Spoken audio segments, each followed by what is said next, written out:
We're back in the kitchen with Shanoa French from the Culinary Innovations team. And Shanoa, holidays are approaching, and you're bringing us a recipe, I understand, that uses beef in a wonderful new appetizer. It is. It's actually our play on cranberries and holiday stuffing. Sure. So in an appetizer format, you can serve at any type of party you want. The great thing about this is we're going to actually talk about something that's kind of on trend right now is the custom grinds. Oh. So that's where we're going to start. A lot of people have their favorite cut of meat, okay, and they want to be able to use it in different ways. It's not something that you have a ribeye steak that you can only put on the grill.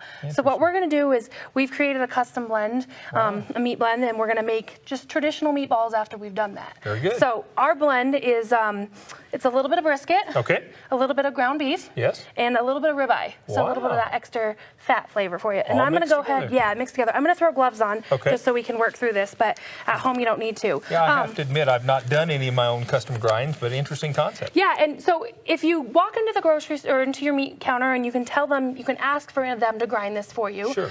This recipe is kind of a small amount, so they might not want to do that for you. But you can do it at home in a food processor or a Cuisinart. Most people have these at home. So we're going to dump this meat in here. The most important thing with this is that to make sure that your pieces are all about the same size to start with. Okay. I know sometimes when you go into the grocery store, you can get a coarse grind or a chili grind or a fine grind. And making sure that your pieces are all about the same time or size to start with will kind of help make that process happen. So the last little guys are our ribeyes. And about how much total are you This is a pound. A pound total. So yeah, and we're going to end up making 24 little meatballs.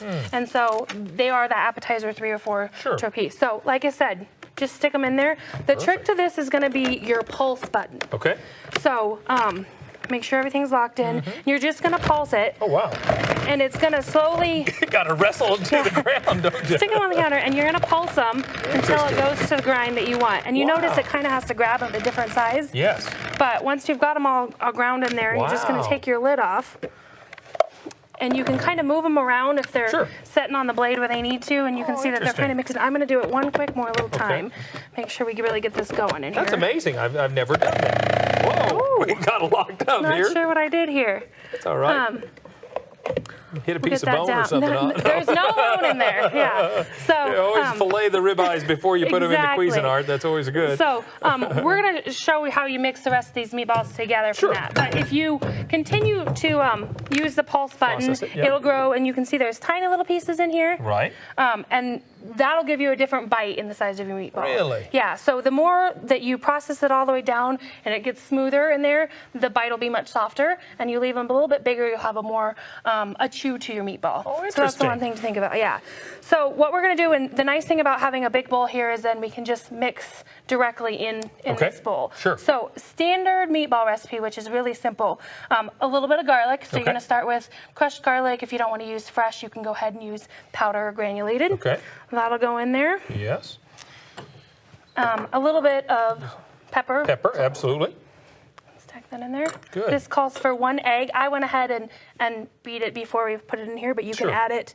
Again, we've talked about before is that you don't want to overmix sometimes. Okay. So that's why I usually mix it up ahead of time. Sure. And then it's a little bit of water. Oh. You can't see that in there, but there's 3 tablespoons of water in there. Okay.